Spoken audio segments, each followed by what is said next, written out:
Hey everyone, welcome to Rebloom, the podcast where we explore the power of change, rediscovery, and living with intention. That's right. We're your hosts, Lori and Jamie, two friends who really love a good story about transformation. In each podcast, we're going to chat with inspiring guests who've made bold pivots in their lives or careers. They've let go of what no longer served them to embrace something more authentic, joyful, and true to who they really are. And the best part, many of them reconnect with passions or dreams they discovered as kids. It's about finding the seeds planted long ago and letting them bloom again. So if you're ready for real conversations about reinvention, purpose, and following your creative heart, you're in the right place. Let's dive in and see what it takes to rebloom. Lori, I am so excited for our listeners to hear this hour with Kaari Meng. What an incredible journey she's had. We're going to France. I just love her fearlessness. And really, she was very inspiring to me because I do take risks at times and I get ideas and I do follow through, but it seemed, I don't know that I dream big enough. And I've always wondered that. And I feel like, well, you'll hear, but, she decides she wants to buy a chateau and, she makes it happen. Makes some version of that happen, along with a lot of other really, really wonderful things in her journey. So I'm just excited for our listeners to hear this one. Yeah. If you love creativity, if you love France, if you love antiques, if you love fabrics, if you love taking a really beautiful creative journey and just having the courage to do it, you want to listen to this next podcast. It's amazing. Hey, Lori, how are you? Hey, Jamie. I'm excited about this chat today, and I have my friend Amy Butler to thank for reconnecting me with Kaari Meng. And I realized, like this morning, that I had taken a little jewelry making class from Kari as part of the Mary Engelbreit conference probably 15 years ago. So I've always known about her, but never have really gotten a chance to chat. So this is going to be a fun conversation. It is going to be such a fun conversation. And I love the way, worlds collide and they come together when they are meant to. And I think you and I are meant to chat with her today. And I am beyond excited because she is just so cool and so interesting. So let's welcome her in. Welcome, Kari. How are you? Thank you. Thank you for having me. I'm happy to be here and excited to have a conversation with you both. So thanks. I'll just say a little bit about what I know about you, but we really want to have you take us on the journey through your life and share your pivot points.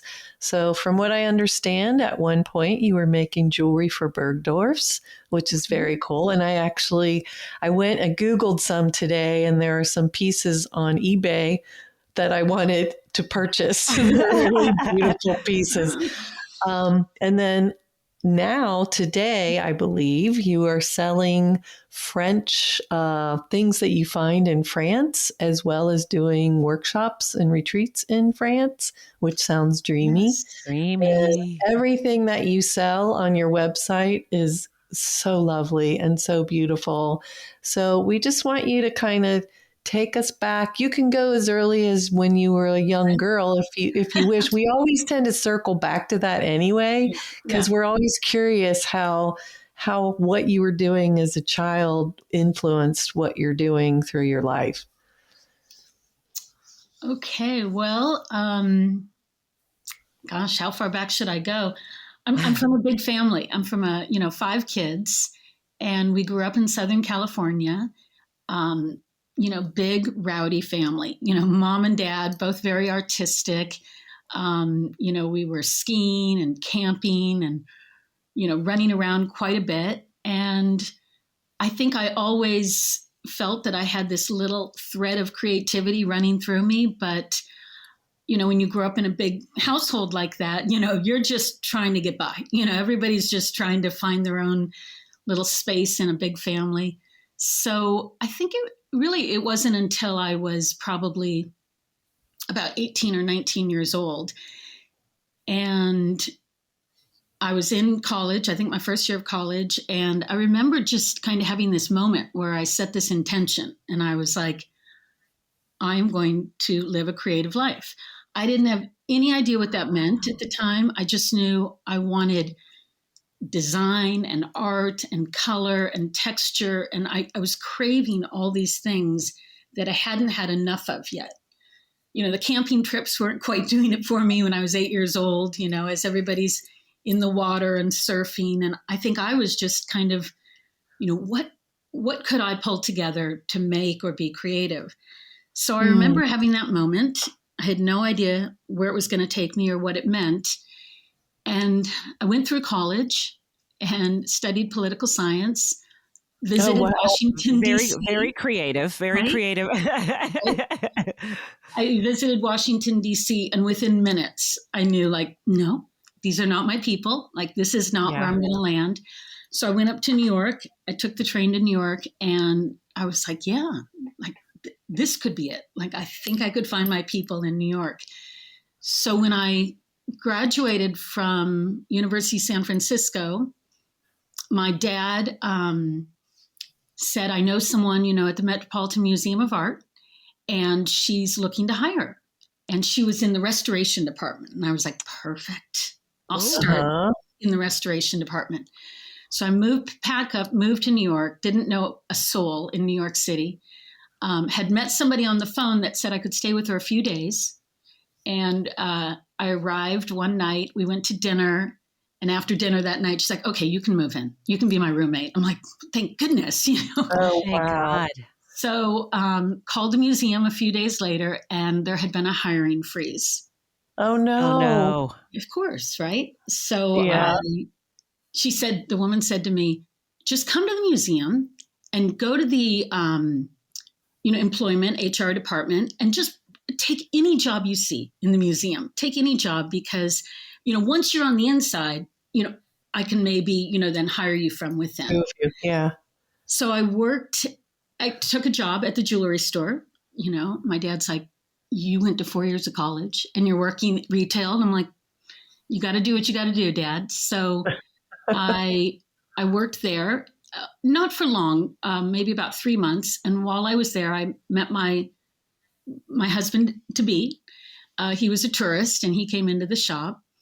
So that was kind of fun. That was a good meeting.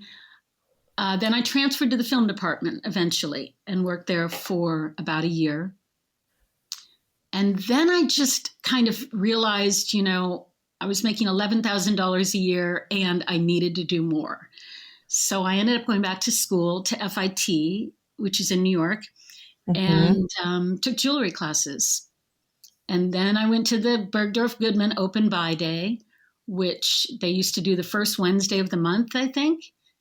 And they bought a collection of hat pins. And a few weeks later, they called and said, can you bring in the rest of your collection? You know, we'd like to see it. I'm like, what rest of the yes, I think so. So I immediately went to work and built up this little collection. And it wasn't any good. You know, it was no good, actually. But, you know, they bought it. And I thought, well, I guess the next step is to do the trade shows. So I did the Javits Center. I think it was called the FAE or something. It was the jewelry show. And I met a man named Glenn Sank who was opening up Anthropologie.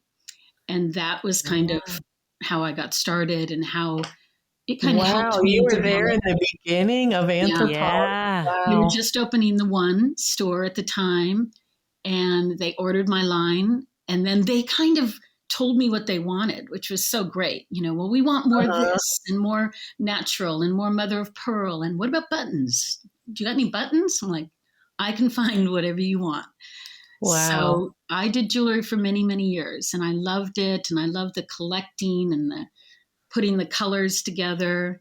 It was kind of what kicked me off. You know, it kind of started this whole doing something creative every day, which I realized was really good for me. And were you doing all of the manufacturing yourself? So in the beginning, I had 1 or 2 employees, and then eventually I had 15 employees. Wow. Wow. So yeah, we were Wow. down on 24th Street, and I had a big studio, and we probably did two big shows a year. And we were with Sundance Catalog, Peruvian Connection, April Cornell. We just had these great accounts, and the buyers Wow. were fun because they were all very colorful and creative themselves, and it worked really well for me That's until I just burned Until. out. Total, Ah. total oh, burnout.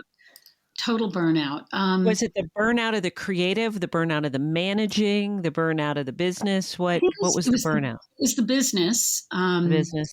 That constantly, that fashion, what's next, what's next, what's Mm. next. And I think it just started to take its toll on me. And I realized it wasn't good for me. It just wasn't good for me anymore. So mm. initially, they told you what they wanted, and that was great. Did you Mm-hmm. reach the point though where they were telling you what you wanted and it was annoying? Is that what happened? Because that when we talk to some people who are doing licensing, it seems like it's great in the beginning, but then they want to be creative for themselves or for their own heart, but they're just being forced to deliver and not really necessarily what they want. Right. I Yeah. think it was probably a combination because I still really enjoyed like the dig and the hunt and finding all this, the vintage, up in Providence and, at all the markets. I just love digging out the old bits and pieces, which I still do. I mean, I still do it Yeah. even though I'm not in the jewelry business. But there were some employee things that came up and I just thought, not me, Yeah. not me. This Yeah. isn't my fight. Like, that's not my story, Oh my gosh, I can so relate to this because I wasn't up to 15 people, but I was up to 12 at one point, and Yeah. just as a creative person, and I'm an introvert as well, like managing people Yeah. was very stressful, Yeah. and trying to make sure everybody feels valued and taken care Right. of, and Right. all of those things. It's Mm-hmm. it's not easy to do that and continue to be creative and feed your soul in that way. It's Right. hard. Right. It was very hard. And my sister had come out, my sister Molly had come out, and she was managing the business, which gave me a little like distance from that, which I appreciated and really loved. But it was enough that I needed to step back. And so when I stepped back, I got pregnant, which was great. Oh wow. And I was like, perfect. Now I'll just like transition. I'll become Yeah. a mom. I don't have to do jewelry anymore. And so I got pregnant and I had Sophia and still kind of chugging along in the business. And I thought, how can I transition this? Like, how can I take this business, which is doing extremely well, and just shift it so that I'm not doing these trade shows 2, maybe 3 times a year. And I'm not, at that time, 20, 30 years ago, you waited for your money. That Mm-hmm. was the way you did Mm-hmm. it. Barney's Yeah. had net 60. Oh, now it's Wow. net 90. Oh, now it's, Yeah. net Yeah. 120. So I was always waiting. And I thought, why am I waiting? They've Yeah. had my Yeah. goods. Why am I waiting? So I thought, I've got to come up with a new model, something that works better for me. Mm-hmm. So I took my mom to France. I guess it was right before Sophia was born. I took my mom to France for her 60th birthday. And my mom's a huge Francophile. Mm-hmm. And in the middle of the night, I just woke up and I thought, I got it. Like French general. It hit me. And I thought, that's what I'm going to do. I'm going to do this general store that's, kind of French, but I'm not French. So it'll just be generally French. And I bring over all sorts of, beautiful French textiles and kind of have a French home store. So we, looked and looked, for weeks down. Actually, we first opened up in our barn up on the Hudson River. We had a house, a 1780 house up on the Hudson River. And Oh, there was a little beautiful. barn in the backyard. And I was like, I'll just convert that into French General. Oh, So cool. we put the name on the barn, and we were open about once a month. And, friends would come from all over. And, every month we'd sell out, and then we'd fill it up again, and we'd open up again. And eventually my sister Molly said, all right, we got to make this legitimate. Like, this is a business, Kari. Let's do something with it. So we moved it down to Soho. We went down onto Crosby Street, right around the corner from Balthazar, a block down from Canal Jeans, that last lower block of Crosby Street. And it was still kind of, dingy and dirty down there. And we thought, perfect, we'll just open this little jewel box. And a week after we signed the lease, I was diagnosed with cancer. Oh my gosh. All of a sudden I was like, what? Like, I was on this path. I thought I knew what I was doing. And then boom, I was diagnosed with non-Hodgkin's lymphoma. And my family had never dealt with cancer before. So I think everyone assumed I was dying. So my whole family packed up from the West Coast and moved to the East Coast, to New York. Wow. And half of us went into the house in the country, and then half of us went into our loft in the city as we were opening up this space. So wow. So you were in treatment, I'm guessing, for almost 6 months. While you were opening this new store? Yeah. Oh boy. Wow. Yeah. Oh wow.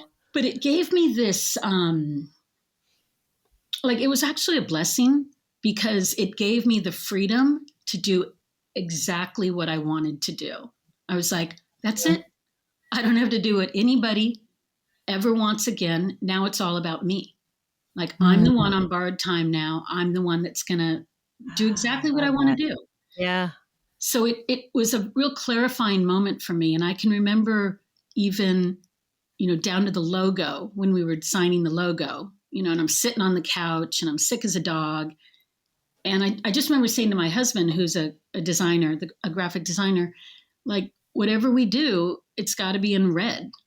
Why red?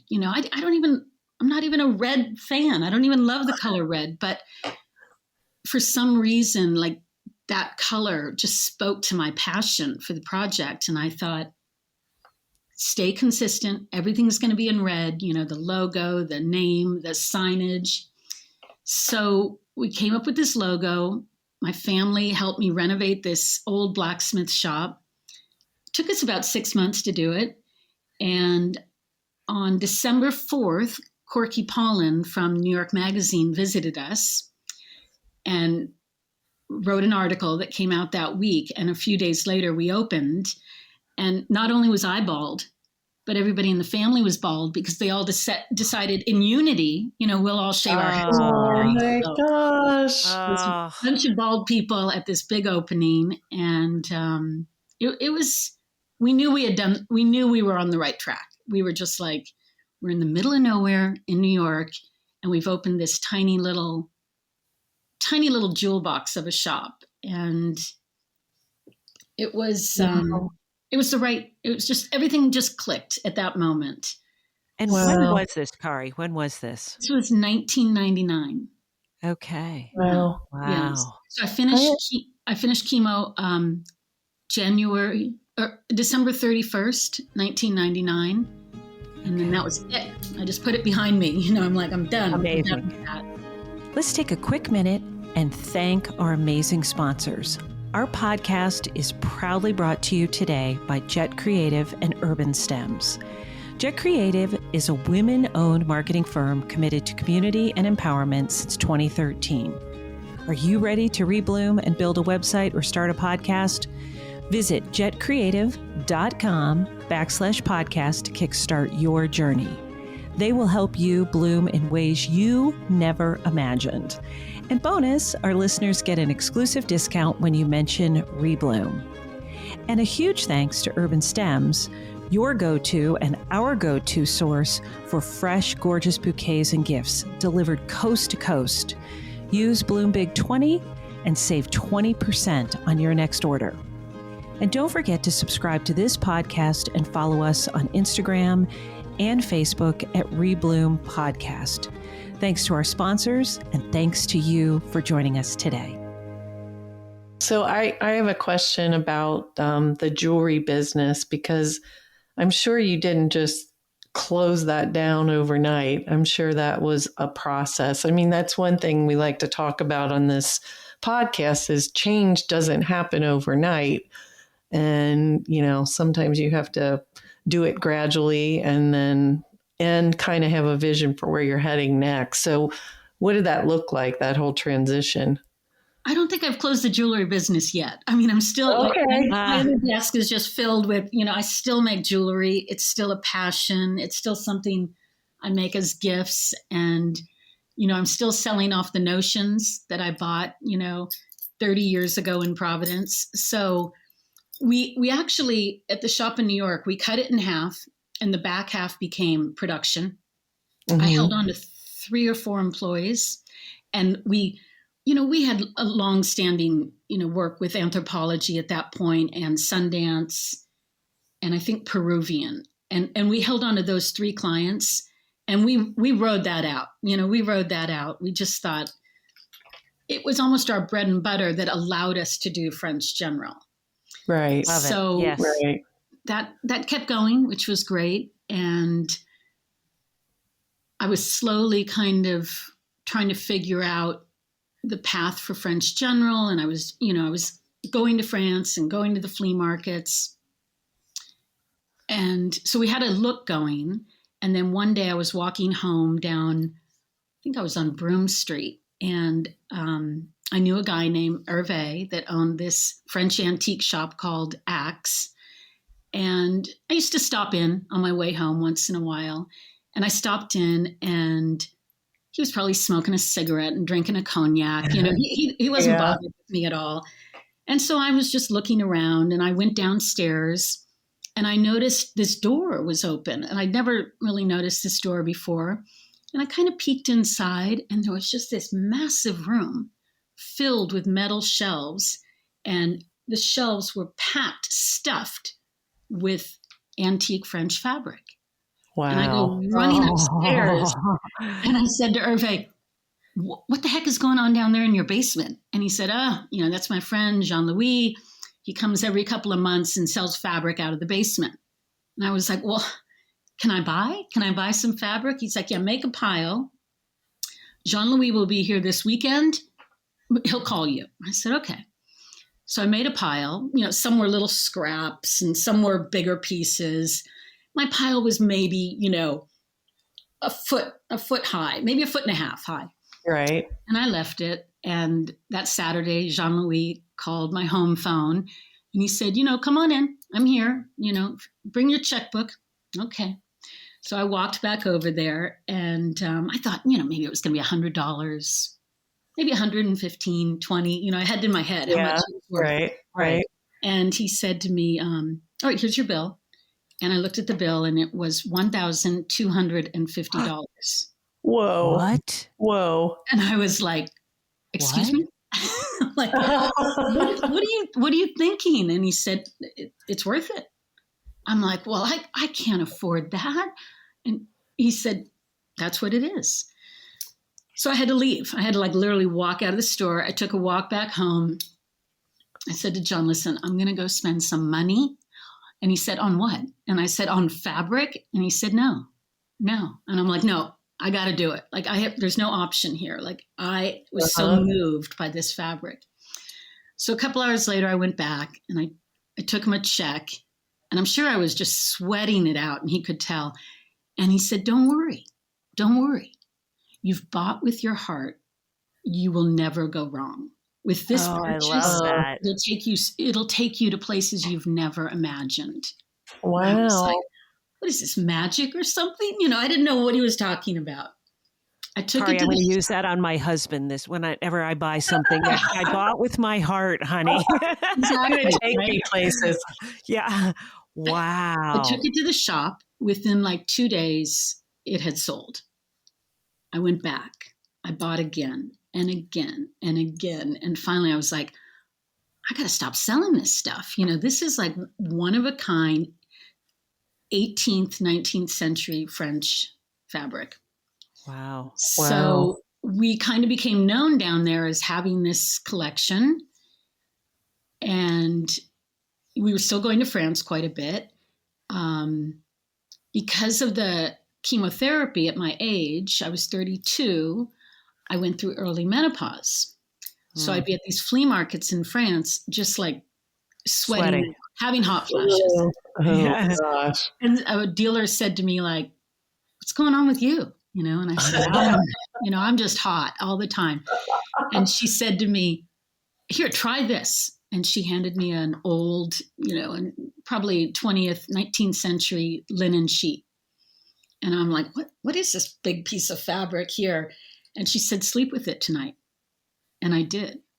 And what it does, what linen, hemp, nettle do, is it wicks the moisture away from your body. And it allowed my sleep, my deep sleep, not to be woken when I was sweating, right? Oh, wow. So I went back the next day and I bought all of her sheets. And then that came into the shop, all the linen sheets and the hemp and the nettle. And that became what we, started offering at French General was textiles. Wow. So that took us on a really nice ride. Were you selling your jewelry as well in your store, or were there other types of antiques, or was it really focused on we sold fabric? A lot of antique jewelry, but no, the jewelry in the back was the jewelry in the back. That kind of was separate. Okay. I was selling the notions and the beads and the buttons. We had big jars, like big apothecary jars filled with, old French mother of pearl buttons and hand-blown glass beads. So I was selling the supplies, but no, I don't think I sold the jewelry in the shop. I just, I kept them really separate. Oh, it sounds dreamy. I wish I had seen that space. Yeah. So how long did you have the store open? So I think we did it in New York. We had the shop there for maybe 4 or 5 years. Went through 9/11, which was big because we were downtown. And, after 9/11, everybody in New York just put their arms around each other and tried to hold each other up and tried to support businesses, which was really great for us.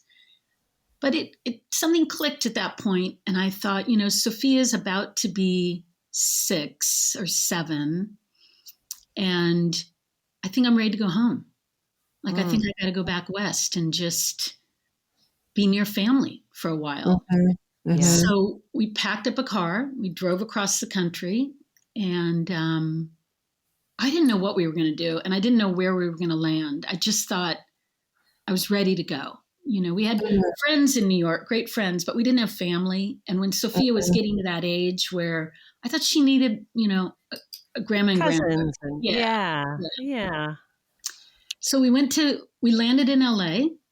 I have a great friend that lives in LA, and he's like, here's an apartment, stay here until you find something. We found a little bungalow in Hollywood, and we opened French General in Hollywood. Just a little Spanish house, it was kind of this funny little house with a big garden in the back. And we kind of got into placing the antique fabric and all the old linen, hemp, and nettle sheets into homes. So we were working in the Hollywood Hills and in Hancock Park, and we were doing, lots of curtains with these old beautiful sheets and upholstery and, bedding. And so we were really heavily into the textiles.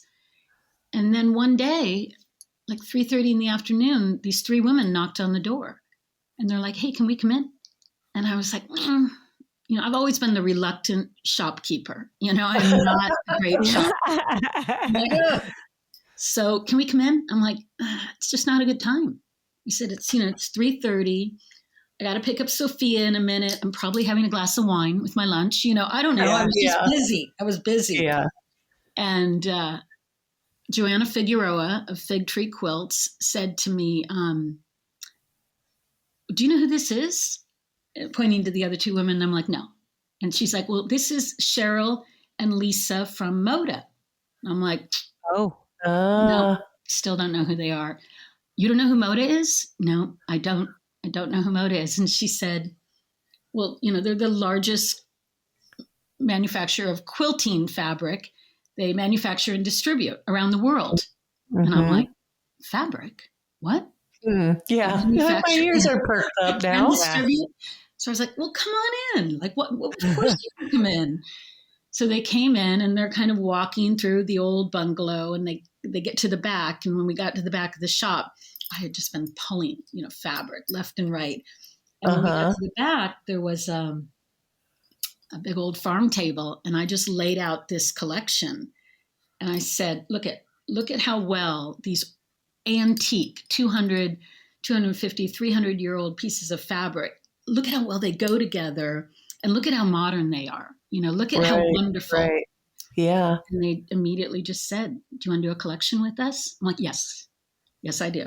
Yes, I do. Oh, And that's that was it for amazing. me. I didn't know that that's what I was Wow. waiting for, but that was it. I was in the fabric business all of a sudden, and I was going to get to reproduce and design, fabric that I had been, picking up in France for all those years. So that was, to me, that was kind of when so much of it started, and it gave French General kind of this grounding base. Like, now I knew what we were about, now I Right. knew Right. what we were going to do. So we got into the quilting business. All right, Kari, I have a question because I'm a little bit of an antiques hoarder, just a Okay. tiny bit. Okay. But as you're collecting, as you're gathering these beautiful linens throughout the years, Mm. do you stockpile some that are just so special that because as you said, many of them were unique and rare. Like, I have a hard time letting some of those go. But were you doing that along the way? Absolutely. Absolutely. Yeah. So, I mean, I have books and books and books of, swatches of every single Yeah. piece of fabric I've ever bought. Now, does it have the Love it. whole repeat on it? Maybe not, because back then I wasn't thinking like that.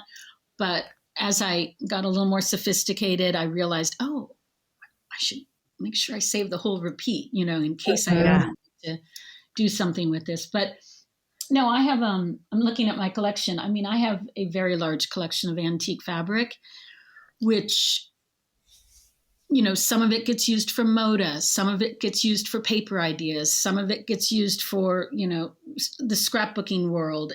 We've kind of, we're also in the home interior world, the home decorating world, with a company called Fabric Cut. So we use it across the board. It I love it. inspires me daily, and I'm constantly pulling, just a small swatch, and it's always on my desk, anything, but, something that's just like 300 years old is just, it sits here because I know I get a lot of, daily inspiration and just happiness out of Well, fabric. delicious. So how often do you go to France? We go every year. We go every year. Like multiple times or? No. So my husband is Basque, so he's from a town called San Sebastian, the northern part of Spain. So when we first met, we would go every summer for about a month. And, his family they're Basque, they go to the beach, they're up at 8 a.m. and they come home at 3, and then they eat for a few hours. And it just was so different for me, even though I grew up at the beach. I can't, actually put my body on the beach all day long. So we Right. did for years. I tried, and I burned and burned. And after about 12 years, maybe, somebody said, well, France is just right there, Kari. Why don't you just take the car and go to France if you're not happy? And I'm like, perfect. I'm going to go to France for the day. So I drove all the way to Toulouse, drove back. I think John went with me, probably Sophia. Yeah, we all went. And we found this little area of France, and it's southwest France, north of Toulouse. Uh-huh. And I thought, this is interesting. Like, there's really no Americans here. It's very calm and quiet, but the culture and the food and the flea markets, they're all right here. So I went home and started kind of thinking about this idea. And one day I said to John Zabala, I think I want to buy a chateau. I think that's what I want to do next. I'm going to buy a chateau. And he said, you are never going to be able to afford a chateau. Never, ever. I'm like, I'm not? He's like, no. we can't afford a chateau. I was like, I thought we could, I just thought we could do whatever Yeah. we wanted. So a few weeks later, a customer came into French General and said, would you ever be interested in taking my family to France? I'd like to pay you to take us to France. And I thought, Wow. here's an idea. But I thought, Yeah. I don't want to take your family. Like, I don't want to take your little 2-year-old and your 5-year-old Yeah. and no, I don't want to do that. So I went home again that night and said, I got it. I figured out how I'm going to live in a chateau. I'm not going to buy it. I'm just going to rent it every summer. So Uh-huh. for 16 years, we've rented, a chateau, a very, very, very large home, and we fill it up with women that want to go for a week to France. So we now go for about 2.5 months every year. So we go May through the end of July, something like that, That's dreamy. I do Yeah. know friends who have come on your retreat Really? Yeah. and love them and feel pampered and Yeah. so well taken care of. And it's been on my dream wish bucket list. Another trip for us, Lori. Another trip. Exactly. I know. So do you Oh, go to the same chateau then every year? We had the same house for about 10 years. And then we jumped over to the house we're at now. And I think we've been there for 6 or 7 years.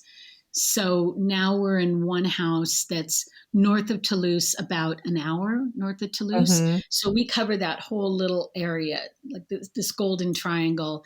We can go up to Cahors, St. Antonin, Court-sur-Seal, Albi. So we try not to travel more than 40 minutes in the car each day. And Okay. we have a good balance of a field trip in the morning, and then we come home and we work in the studio. And we have we always often take an artist with us, and then they teach in the studio. So actually, Amy Butler is coming with us this summer for 2 weeks. Oh, that's So great. I it's love we're her. finally back together because we took her. It's got to be 10, 12 years ago. She came for a couple of weeks. And then, and so she's going to come back this summer too. So That's it's wonderful. exciting. amazing. Yeah. And do you do Wow. antiquing usually during the morning and Mhm. are you and in the afternoon when you bring the creatives in, do they have to be very creative? Are you looking for artists or are you looking for anyone that just wants to have a creative retreat?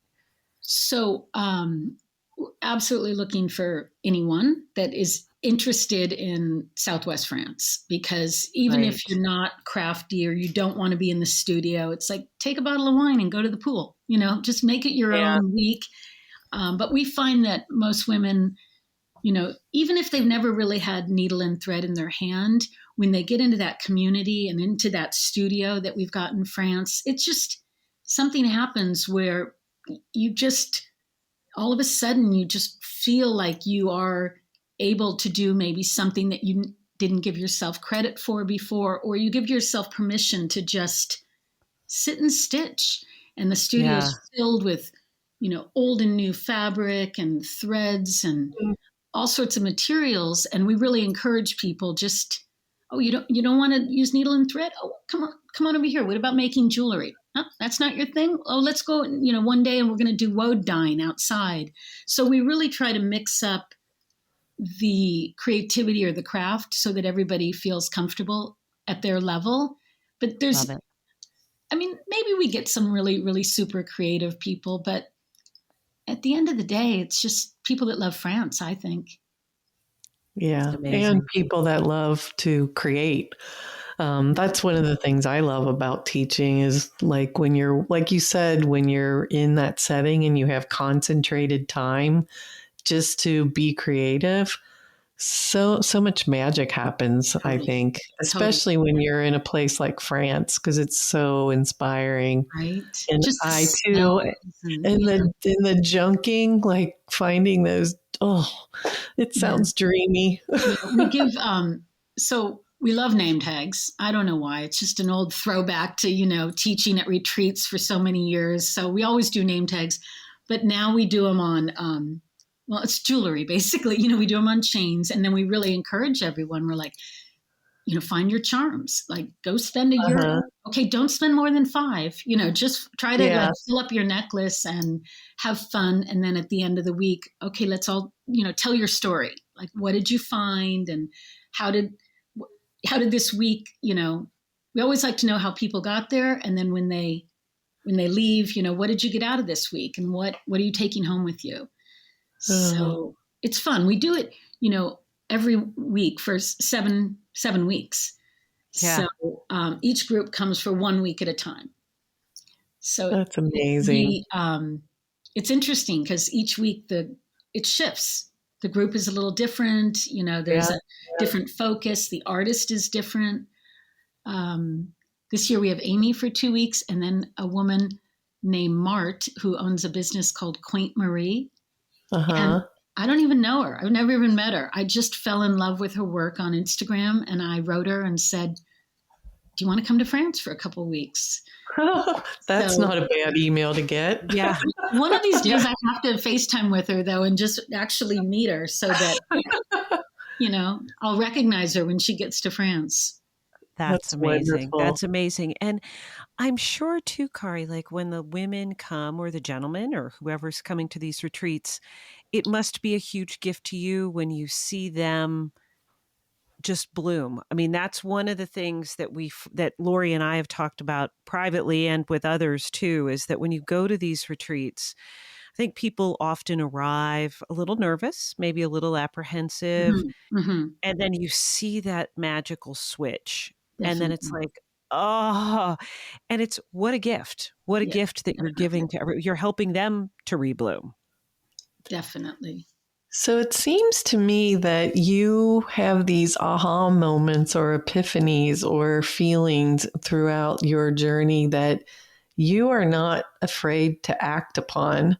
Like, picking up and moving cross country and opening up a store in New York when you're going through chemo. Like, you feel like, to me, you seem like a pretty fearless person. So, would you have advice for people that might not be quite as fearless as you are? And am I reading you right? Are you fearless or? Yeah, and I don't know where it comes from. I honestly don't. I mean, I have to hope it comes from my mom and dad, who were both incredibly independent pioneers. They married in Wisconsin and then packed up their life and came to Southern California because they, wanted a better life or a warmer. My mom wanted a warmer life, and I think, I mean, all of my brothers and sisters, all 5 of us are like that. And I've got to assume it comes from my mom and dad, but every one of them lives creatively every day and independently and really has pursued their craft, which, somehow we got lucky. I always tell people, like, it's not, there's a couple pieces of advice that I really have stuck with me throughout the years. One being from Ira Glass. So he's an American writer and a radio host, and I believe he calls it the gap, or also known as the taste gap. And it's about how we get into this business, this creativity business, because we have this amazing taste. And we all think, well, we've got this amazing taste, so I've got to be creative. But then we start to do the work, and in fact, our work isn't as good as our taste. And so there's this gap between, what we can actually produce and make, and then what is in our head, the taste level we have. And he says that many people give up when they find this gap. That's it. They just throw in the towel. But it's the people that keep at it and keep working and know that the more work they put into it, they'll close that gap. And so I keep it on my desk, because he talks about how closing this gap will eventually, it's what your ambition is, it's to close the gap. And what does he say? In one of them, he I love says, this. He says, it is only by going through a volume of work that you will close that gap and your work will be as good as your ambitions. And he ends it with saying, I took longer to figure out how to do this than anyone I've ever met. It's going to take a while. It's normal to take a while. You've just got to fight your way through it. So oftentimes when I, will meet somebody at a retreat or at market and they'll show me their work, and they'll say, it's this, but I wanted to do this. I'm like, just keep doing it. Just keep doing it. Do it every day. Yeah. Do a little bit every day. Because I think it's those of us that really put the time in and do the work that actually see it, at the end of the day, at the end of the year, or whenever it is. Oh my gosh, I am loving this because it is true. I mean, Totally. I keep at it every day. I've created my whole life, but you're right. Like sometimes I'll have a vision in my head, and when I try to execute, at the end result is not what I had in my head. So this is giving me hope that the more and more and more I work, I'm going to close that gap. I love this. Totally. Yeah. Do you know Karita Kent? Sister Karita Kent?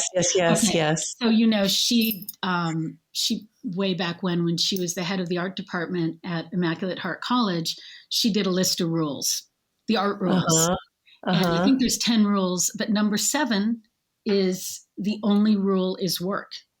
And she says, if you work, it will lead to something. It's the people who do all of the work, all of the time, who eventually catch on to things.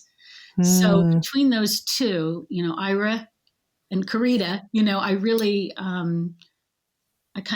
heard that early on when I was building French, both of those bits, when I was building French General. And I think, my dad's work ethic it's already ingrained in there. And it was just something that I understood early on, do the work.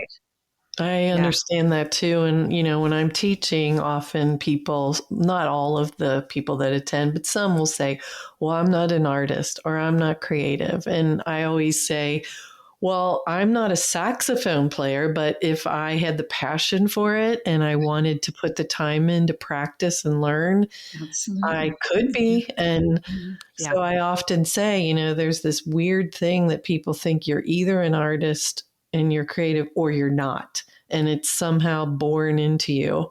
And they don't attribute it to hard work and practice. Well, and Lori and I have talked about that a lot because I'm a photographer.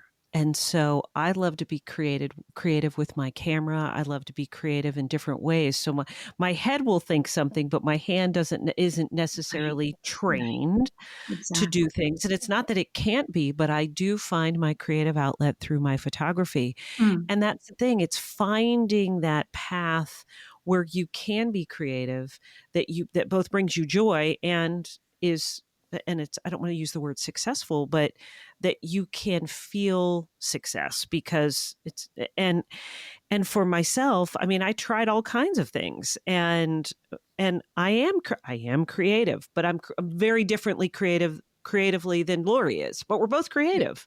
Yeah, right. And you're creative, Kari. It's what we all have our creative passions, and it's just being authentic to who that is and just letting yourself explore it and find it. And that's what we hope our listeners will do is just not say no.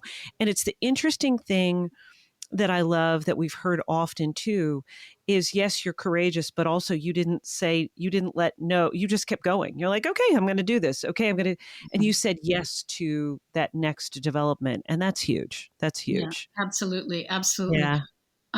In Francis summer, somebody said, oh, next summer, everybody should be in a French General pair of pajamas. And I was like, yeah, they should. So when I got home from France, I wrote to a company in India and I said, listen, I want to make pajamas. Are you up for this? I got a map of India on my desk, a book of India crafts, and a pair of pajamas. And it's like, I'm still at that point where it's like, whatever pops up or whatever ideas, that people have, I'm like, why can't we make pajamas? That sounds like something fun to do. It's in the why not? World. Yeah. So I think there's also that bit of just not getting bored, and always because once you get bored, I think then that slows down that, that daily work habit. And so I work really hard on just what's new, what else can we do, Yeah. even if it's not necessarily, I'm not the best financial person. I don't think that way. I have someone that works for me named Mogul, who's like my right arm. She thinks of that. She adds up the Mhm. numbers, and it really frees me up to say, all right, well, where are we going to go next? Maybe we should Right. go to Mexico. Exactly. Hey, if we're going to go to Mexico, maybe we should do a retreat in Mexico. That sounds good to me. Well, that So sounds Yeah. good to me. we go through this constant, having lunch or whatever it is, where we sit and just kind of brainstorm and think of, how can French General, how can we be different than everybody else? What can we do Right. that makes us stand Right. out a little bit? It's Are you amazing. still designing for Moda Oh, to this day? yeah. Are Yeah. you? 16 Now, do years with you Moda. Wow. and Wow. and people can find French General online. Do you have a brick and mortar still that you tell people to leave at 3:30 Yeah, in the exactly, exactly. We still afternoon? have brick and mortar, but we are only open. So it's in Los Angeles. It's right near Dodger Yeah. Stadium on Riverside Drive. But we are only open for special occasions once a year. Once a year. We were just open last weekend for our holiday party, and workshops. So we'll Okay. have artists come in from, from England or, New York, or where, people come in from all over, and then we'll do like a 2 or 3 day workshop in person with them. And then if they can't come in, then we do online workshops, and we just do it through Uh, Zoom.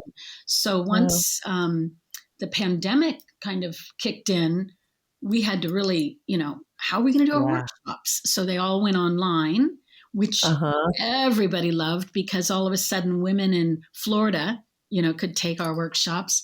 But I'd Right. say in the last year, we've now gotten back into in-person workshops in the brick and mortar shop, which is downtown, well, not downtown LA, but on the east side of LA. Yeah.